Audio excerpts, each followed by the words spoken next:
Ladies and gentlemen, welcome to another Lima Broken Academy video, where in today's video we're going to be looking at the best unit in each category. First, we've got to define what the best is. What is it? So, well, a large part of it will be effectiveness, aka how good it is at destroying what it's supposed to, its job. However, a few things that will weigh heavily on my judgment are bang for your buck, versatility, aka how good at other things they are, and finally the X factor, the pizzazz, aka how cool and snazzy it is also. And we'll be doing some runners up and honourable mentions too. A massive thank you as always to the legends supporting me on Patreon. Very good to have a couple of new guys like War Dodger, who's former army and a bloody legend. So cheers guys, really appreciate your support. You can join them on Patreon, which you can find down in the description below.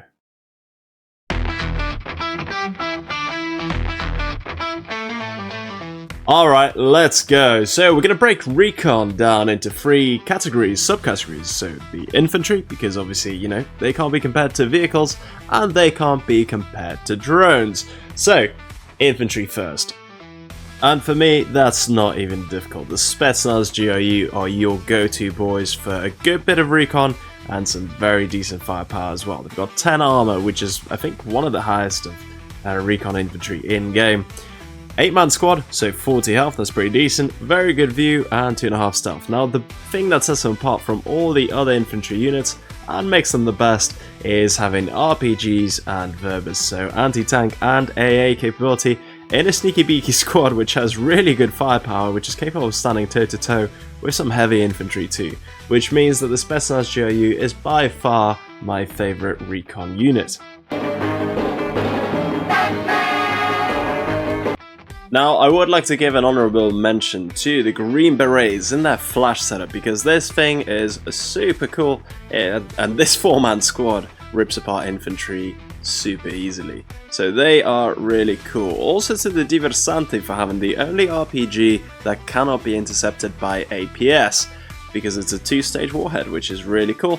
Finally, I think the runner-up for me is the PDSS, not for any reason other than the fact that they're the only infantry that can actually swim and cross rivers, making them really cool too. Where are the Navy SEALs? Recon vehicles. Now this is a bit of a tough one. It is definitely obviously between the BRM with the 57mm fantastic gun, or between, this one, which is the Bradley in its recon configuration. I mean, first of all, look how cool that looks. It also has 3-person seating capacity, whereas this has none. And this has the top-down attack tow too, with 12 missiles, whereas this only has the 2 in their launcher pods. So it is difficult. I love the 57mm, one of the best cannons in the game. Their armor is basically, well, it is identical pretty much. So what does it come down to? Cost, identical as well, and you know what? The fact that this has got active protection as well means that, and I mean, come on, it looks fantastic. That means the M3A4 CFV is the one that wins the vehicles tab. Now, honourable mentions we shall give to the Typhoon VDV for the Lima special. I love doing little runs with those 30mm cannons, but also actually to the Arsov, so the Range Rover, Land Rover rather, Defender, with that 47 AGL on, automatic grenade launcher, which can fire at helicopters as well. So it's the fastest land vehicle in the game at 103 kilometers per hour. I love this thing too. Drones. This is a nice and easy one that America is definitely going to win. Russia, you know, doesn't really come close, but it's between the Global Hawk with its 5,500 optical range and the RQ-170 Sentinel, which has actually got stealth capacity, and it's also the fastest drone in the game as well. And you know what, nice and easy one, this thing takes it. You can keep this flying all day long, it's not going to get spotted by the enemy, and it just works great. Even though it is the most expensive, this is great, but you know what, this is just better. So this is the winner of the category, and we're not going to do honourable mentions for this because they all do other things pretty good too.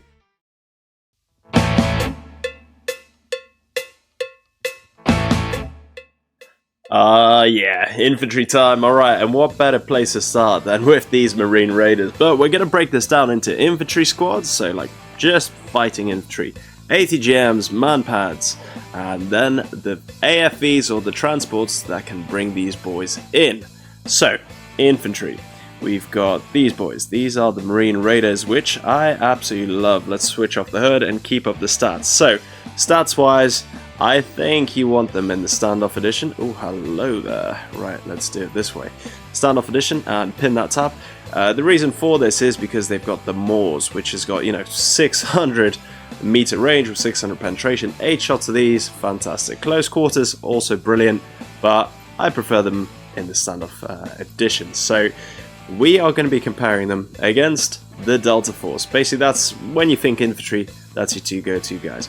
Best CQB unit in game as well, and to be honest, when you put them in the standoff edition, they are fantastic too. You've got 3 machine guns of a 6.5 caliber, shreds infantry. You got, they're both great. You know what? I actually prefer the Marine Raiders. Controversial, they cost the same, I know, but the thing is, with Marine Raiders, the AT capability just gives them that little edge. In my opinion, you guys might disagree and you might love these Fletcher missiles, or you might prefer to use them in the CQB setup. However, for me, it is the Marine Raiders. Obviously, it makes it awkward that they're 14-man squads and they're harder to get into vehicles, but they're tougher to kill too. So, you know what? See you, Delta Force, and hello, Marine Raiders. You are the winners of this category for me. In all fairness, it is worth mentioning that the Chorne Birete, these guys with the black berets, how they get their name, are also really cool, especially for the price of 70. Very cheap, heavy infantry. SSO is also fantastic as well. However, I'd also prefer to have them in the Cornet standoff edition. Right, ATGM time, and I think we both know that it is going to be between the VDV Cornet with its double, well, Cornet M actually, with its double launches.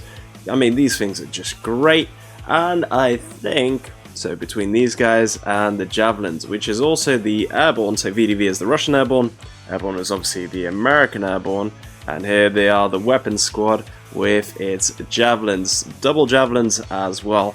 Now, right, I know it's not strictly an ATGM, is it? Is it?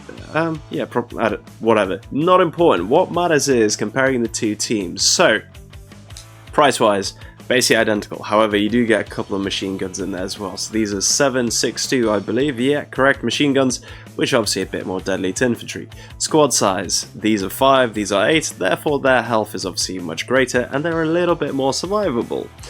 And in terms of damage, obviously top attack with 10.5, and this is 13, but it's direct fire. They're both able to be blocked by smoke, although javelins tend to kill through smoke a bit better actually. They seem to just work even when smoke is deployed, whereas these tend to miss. Ammunition is the same, but the problem for me is, you know what really pisses me off, that even if you get a javelin with, a scout javelin team behind back lines, the 10.5 damage, I just wish it was higher. And for that reason, I'm going to go for the Cornet squad actually. And it's also got way bigger range, so that is why I think Cornets win this category.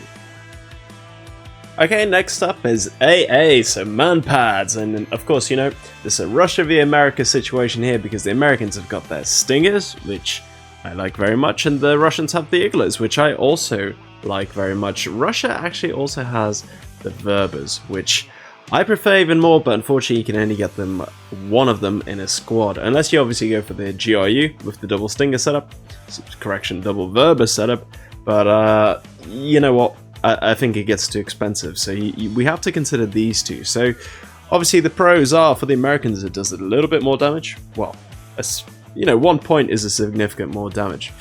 And the Russians have got more range, so it makes it difficult. Price-wise, as you can see, they are identical. The rifles are identical, basically. And you know what? For me, the Stingers just work a bit better. And I think when you're dealing with helicopters, whilst 200 meters is significant, like, it could be a deal breaker in all fairness, especially when a helicopter rockets could be 2,000 meters, 2 kilometers. Stingers just work for me. They seem to hit a bit more reliably, just like the Verbers. Like, I actually really like the Verbers. Better range, good damage. This single weapon on its own is the best manpad, but I think as a squad, I would have to go with the Stinger team. And there it is in the airborne category with a pair of Stingers. I'm not sure if other teams get them in pairs, and actually I don't think so. So Ranger Stingers only one as well.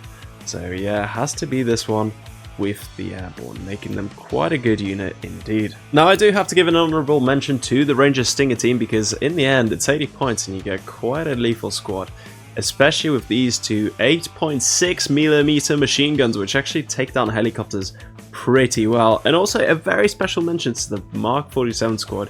You get two of these Mark 47s, which also rip apart helicopters because they fire airburst ammunition. So not strictly a manpad, but very useful to use against helicopters too. Now you guys know what's coming. Of course, the best IFV, without a doubt, is the T-15 with this 57mm beastie cannon on top.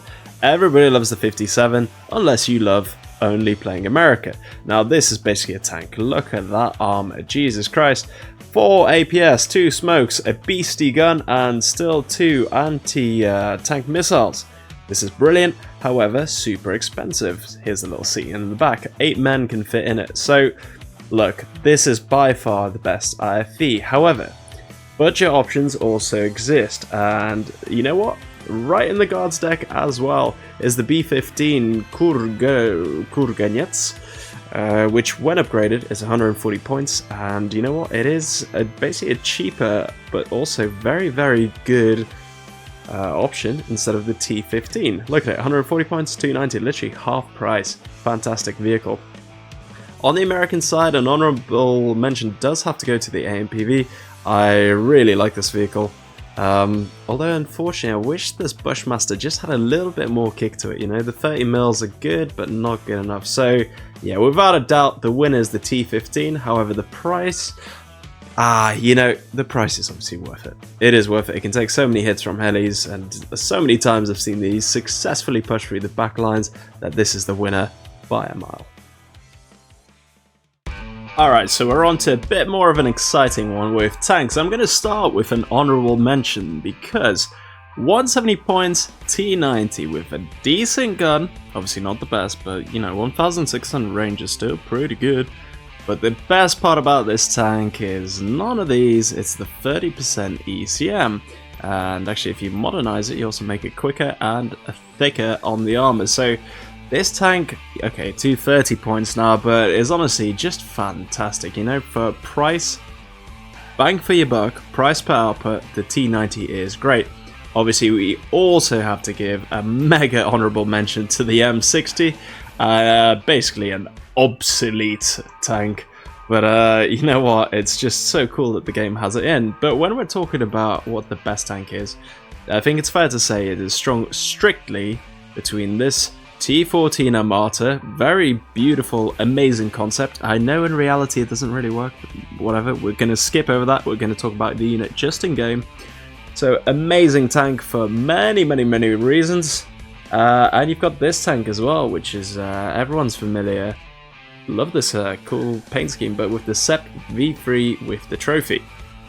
So let's have a closer look. Okay, actually I'm going to start with machine guns. 250s, 2 M240s. This one only has one of each.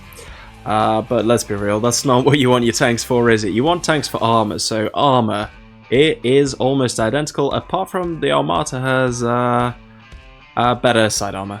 And that's it. You don't really care about the top armor, even though again it's better on the Armata. However, APS is the same, smoke is the same, and the gun. So a tank, you care about the gun and the armor, and a little bit about speed. Speed, 60. That is slow AF, dude. And the thing is, when you put all that armor on it, it does drop its speed. So here you go, it goes from 65 to 60. T14 Armata has beautiful speed, good maneuverability, which makes sense considering it's a very recently designed tank. The guns, 1800 missile range, really cool. You could upgrade it. with the top attack, but you know what, I'd rather have that extra 200 meters of range on a missile. Very good penetration, very good heat damage, high explosive damage, I think, anti-explosive, yeah, oh man, that's kinetic, so very good gun. Not so good. So kinetic, yes. High explosive, not great. Not great at all, actually, pretty substandard. So the last thing we look at when looking at tanks is the cost, when looking at units in general. And this is 15 points cheaper. However, we ask ourselves, is the Armata 15 points better? And the answer is 100% fuck yeah, it is. It is actually, you know, probably I'd say another 50 points better. The problem is the fact that as soon as you get this on the battlefield, it becomes the #1 target. Everybody wants to kill an Armata. And yeah, like I said, we're not going to talk about politics or the real life implications of it. But in game, I think it's the best tank by a mile. However, again, do consider using these cheaper options if you're brave enough. Now, I'll give another special mention, that is to the Terminator for being a super cool looking tank. I mean, look at that angry little face. Anyway, I mean, its name is well deserved. It annihilates infantry, especially when you put this little cheeky upgrade on it. And it's just a super cool tank, and pretty cheap too. So, definitely, if this had APS, it'd be one of the best in game, but it's just an honorable mention for now. Now, whilst we're on the topic of vehicles and about to go to the support tab, I thought I'd say what the best support vehicle is, and this is it, the Hemmet. So, it can bring in 9,000, so 9 tons of supply, which is cool, 24 people, and it can do this at a speed of 100. So, you know what, the Hemmet is the best transport there. There's a few honorable mentions, like I was going to say the VDV Kamaz, where is that? Russia. Yeah, for being super speedy, but you know what, the Hemmet just does it better. Also, big hats off to this thing for bringing troops and supply at the same time, but none of them compare to this, and if you just want supply, this is your boy. Whilst the Russian one can bring in 30,000, so 30 tons of supply. God, it's slow, but it does have a perk of being able to swim, so cool vehicle, but overall, you want the Hemmet. Boom, boom, boom, boom.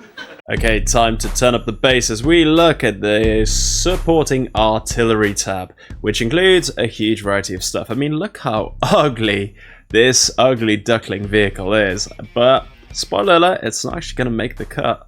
But anyway, what I'm going to do is break it down on your screen into the sub-little categories that I've got, and then we're going to smash them out one by one. And we'll do a little count up, because people say Russia's got better artillery, people say America, but we're going to do a quick little comparison here. So, let's go. Sure ride, it is the Panzer in the Tunguska setup. Bam. Long range A, it is the Pak 2. Boom. Arty, the Iron Thunder, definitely. Mortar, the Vasilyok, with its machine gun little pew, pew, pew, mortar. MLRS, Grad Incendiary. Christ, I can't speak. Incendiary. There we go. And strategic missile launchers, that is the Iskander, of course it is. So that's my opinion on the sport, and you know what? I'm going to fight you to the death, arguing my points, but hey, these are the best units. Take it or leave it, the support tab is done. And that gives us a final score of 4 Russian units and 2 Americans in the support tab. If you count the Hemmet, that'll give it 3 to the Americans. Which nicely leads us on to the helicopters. Now look at this beastie, honorable mention immediately, because look how massive this thing is when we compare it to size. For example, oh, look at that baby little alligator in the Mi-24. Wow, this is actually capable of lifting, I think, small aircraft, maybe the A320, but definitely a Chinook, which it did do in Afghanistan back in 2000 and whatever. But we're going to break this down into attack helicopters and transport helicopters. Now, you might think, oh my god, Lima is biased and he's going to go for the Ka-52, and that's where you're wrong, kiddo. I do like it. I do like this Ka-52 a lot, but you know what I like even more is the Apache AH-64E in the Guardian model. And you know why I like it? Because of you can put this 25% ECM, and I know the Alligator has 25% ECM too, so let's compare them side by side. 25%, basically the stats are kind of identical, and this has actually got tankier armor, but I find that with the Guardian, it just seems like things want to miss it more. And not to mention that these JAGM, I mean, they're just called Hellfires, right? Hellfires that are fire and forget are fantastic. They are sensational. And Russia has only got the Vickers, which, you know, isn't that good in my opinion. In all fairness, the way I like to set up the Alligators like this, 320 points, and the way I'd set this up is exactly like this. So 295, 25 point difference, not huge. Yes, the armor's fantastic, but this just seems to be a bit more reliable. So, in my opinion, and you're entitled to disagree, I don't mind about this one, but I actually prefer the Apache. Moving on, transport helicopters, like I said, Mi-26, look how huge it is. It is insane, I love it, but I never use it because if it gets shot down, that is a lot of units. 85 men you can get in there. 85 men all sitting like little sardines in the back of this can.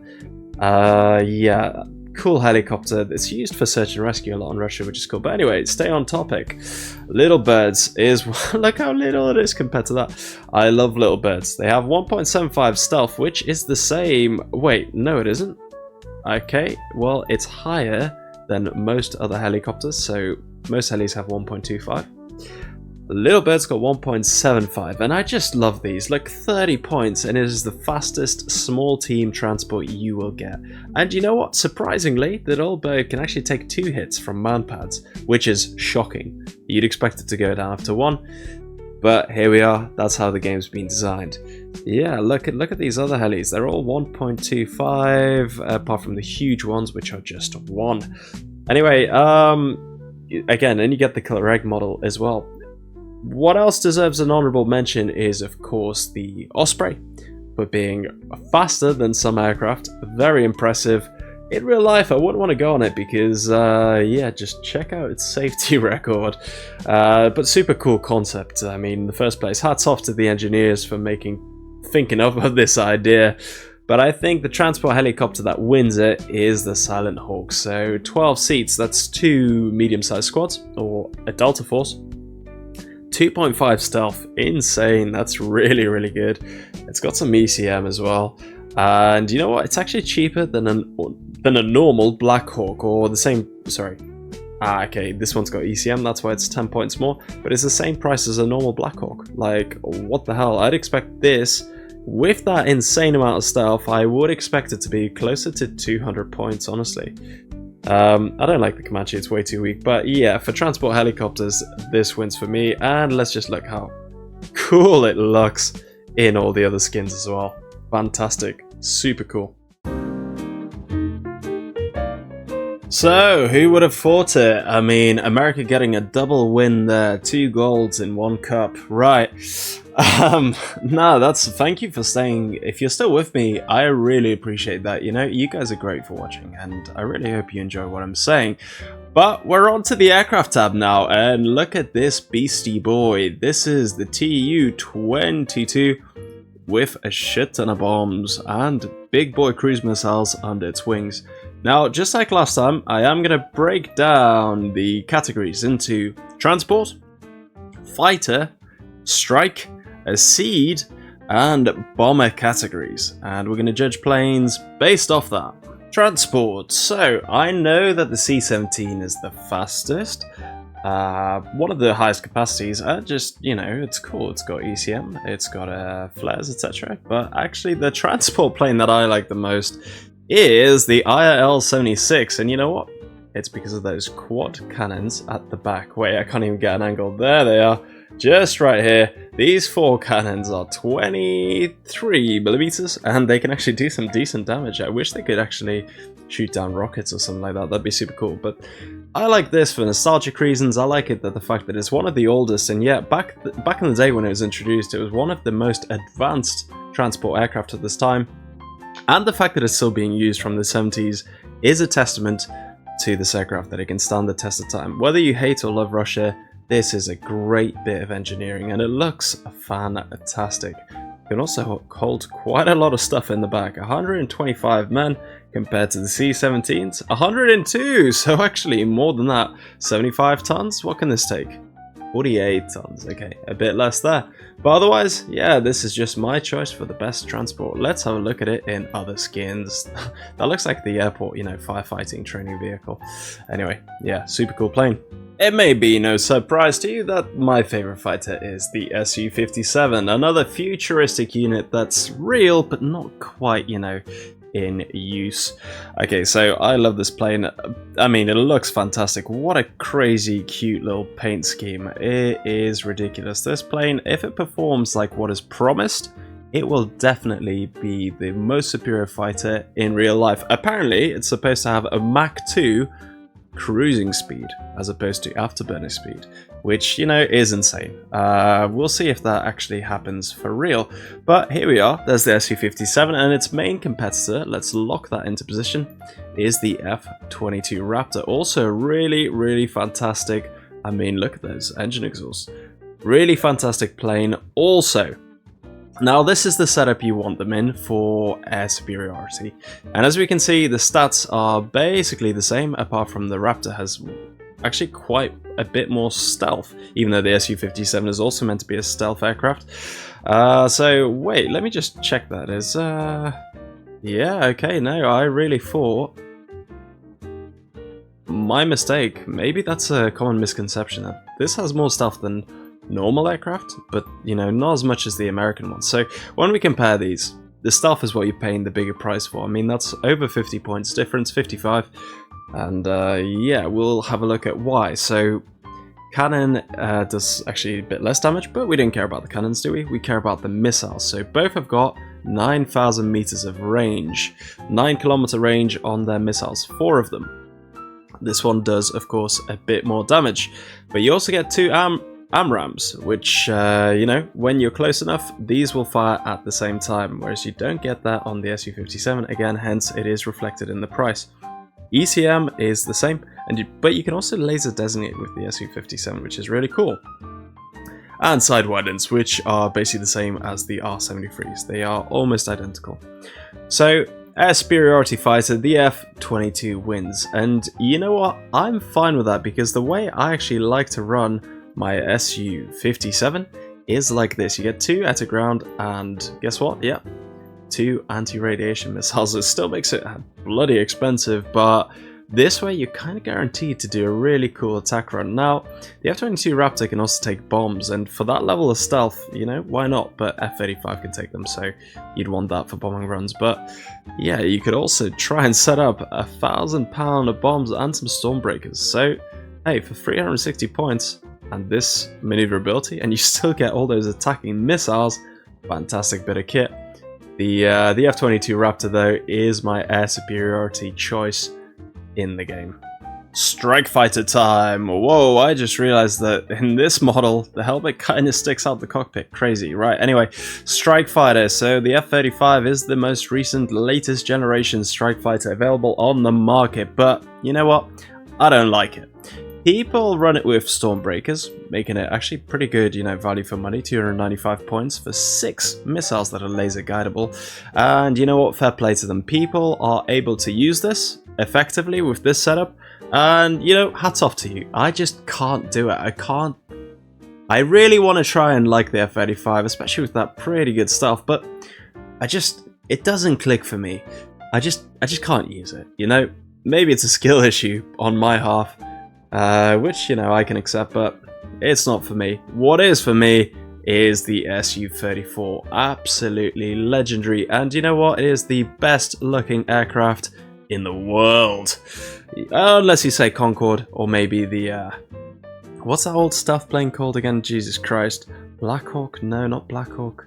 You know the one I mean. SR-71 Blackbird, Jesus Christ. Mind blank.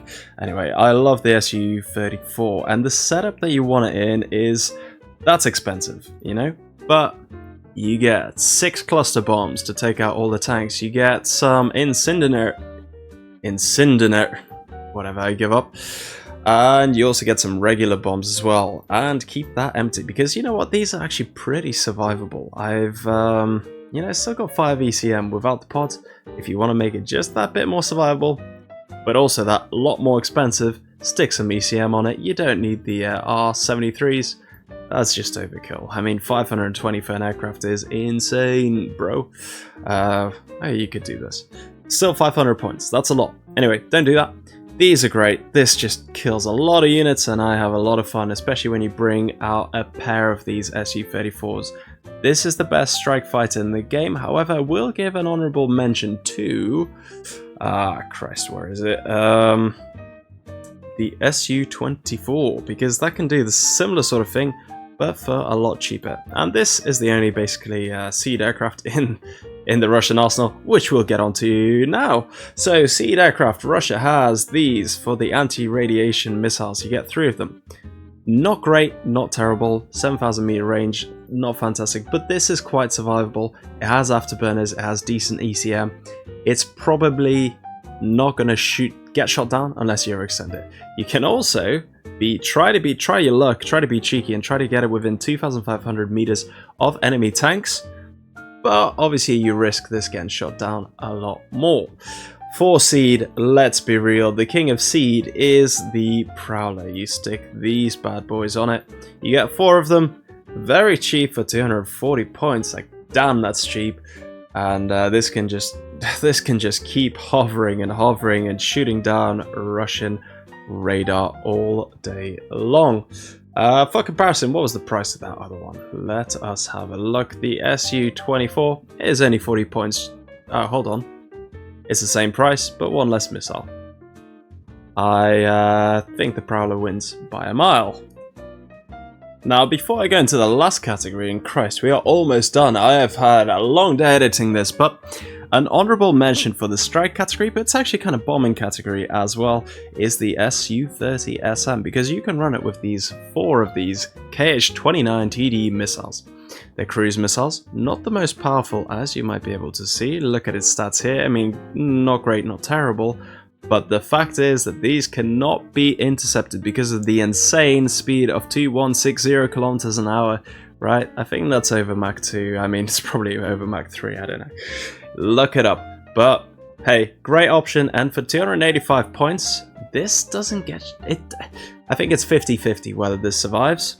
But the thing is, you aim it for enemy AA, and if you kill the one that's shooting at you, obviously it's not, the missile isn't going to keep following it. They're not fire and forget, they're terminal guidance, but they sort of switch off. Whereas these are cruise missiles, which you might not have expected.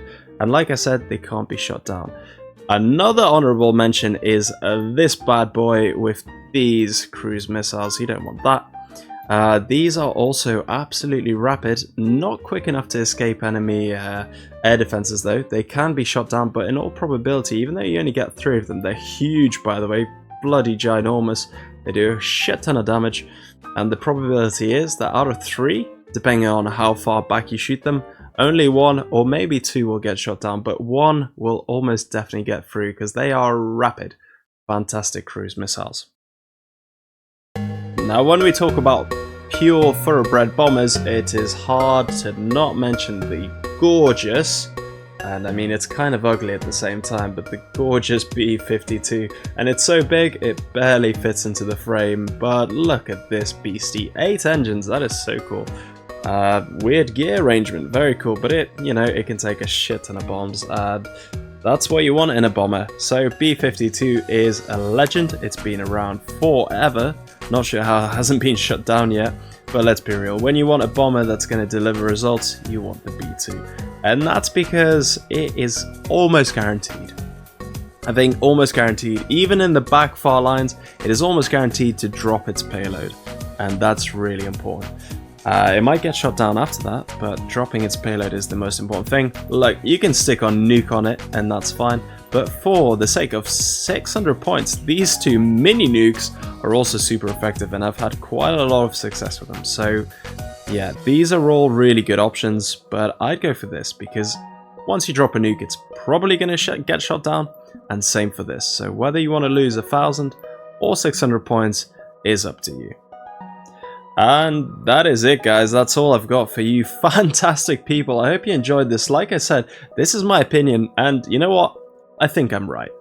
Or at least I'm right on 90% of the things that I've listed. The best units are subjective, but hey, if you disagree, I want to know about it. Let me know in the comments below what you think. But otherwise, I hope you've just enjoyed watching and the sound of my repetitive bloody voice. Thank you for watching. Cheers, guys. Love you lots. Hope to see you next time. Bye-bye.